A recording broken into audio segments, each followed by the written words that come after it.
আসসালামু আলাইকুম। Hello viewers, আমন্ত্রণ জানাচ্ছি শাকিল মাহমুদ অ্যানালাইসিসের নতুন একটি এপিসোডে। আজ মূলত ৮ এপ্রিল ২০২৬ খ্রিস্টাব্দে বাংলাদেশের বিভিন্ন জেলায়, বিশেষ করে পটুয়াখালী, বরগুনা, কক্সবাজার, বাগেরহাট সহ বিভিন্ন অঞ্চল থেকে কিন্তু আকাশে এক ধরনের আলোর ঝলক দেখা গেছে। এবং এই যে আলোর ঝলক এবং ঝলকানি নিয়ে সামাজিক যোগাযোগ মাধ্যম জুড়ে কিন্তু নানা ধরনের আলোচনা চলছে। এই বিষয় নিয়ে আজকে মূলত আমি আলোকপাত করব।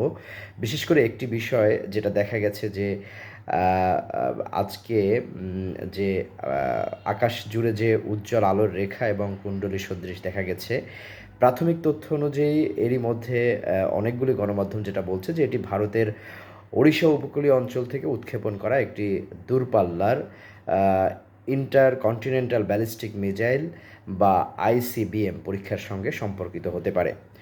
ভারতের প্রতিরক্ষা মন্ত্রণালয় এবং ডিআরডিও আগেই কিন্তু ৭ এবং ৮ মে ক্ষেপণাস্ত্র পরীক্ষার সম্ভাবনার কথা জানিয়েছিল। ধারণা করা হচ্ছিল এটি অগ্নি সিরিজের অগ্নি 4, অগ্নি 5 অথবা অগ্নি 6 যে কোনো একটা মিসাইলের পরীক্ষা হতে পারে।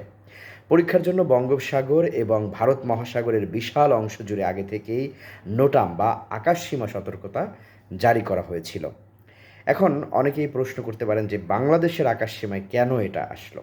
অনেকে প্রশ্ন করছেন, মিসাইল কি বাংলাদেশের আকাশসীমায় প্রবেশ করেছিল? উত্তর হলো না। এখন পর্যন্ত এমন কোনো তথ্য নেই যে এটি বাংলাদেশের আকাশসীমায় ঢুকে পড়েছিল। তবে যারা সামরিক বিশেষজ্ঞ, আমি বেশ কিছু মানুষের অ্যানালিটিক্যাল স্ট্যাটাস পড়লাম, সেখানে তারা বলছেন যে ক্ষেপণাস্ত্রটি মহাকাশে উঠে নির্ধারিত ট্রাজেক্টরি অনুসরণ করে।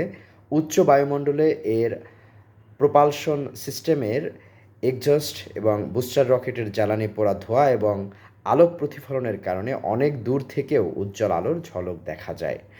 এবং এই ক্ষেপণাস্ত্রের কিছু অংশ পুনঃপ্রবেশের সময় বাতাস এবং বায়ুমণ্ডলের ঘর্ষণে জ্বলে ভস্মীভূত হয়, যা আরও উজ্জ্বল আলোক বিচ্ছুরণ তৈরি করতে পারে।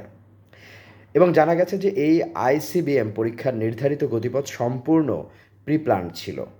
মিসাইলটি পরবর্তীতে ভারত মহাসাগরের নির্দিষ্ট অঞ্চলে পতিত হয়। এর আগে প্রায় ৩,৭০০ বর্গ কিলোমিটার বা তারও বেশি সমুদ্র এলাকায় নিরাপত্তাজনিত বিধিনিষেধ আরোপ করা হয়েছিল। বাংলাদেশের আকাশে এমন দৃশ্য খুব কম দেখা যায় বলে অনেকে প্রথমে এটিকে ধূমকেতু, ইউএফও কিংবা অজানা বস্তু মনে করেছিলেন, কিন্তু এখন পর্যন্ত পাওয়া তথ্য বলছে এটি মূলত দূরপাল্লার ক্ষেপণাস্ত্র পরীক্ষার ভিজুয়াল ইফেক্ট। তাই খুব একটা আতঙ্কের কিছু নেই। বাংলাদেশের আকাশে দেখা যে রহস্যময় আলোর পেছনে মূল কারণ সম্ভবত ভারতের এই ক্ষেপণাস্ত্র পরীক্ষা।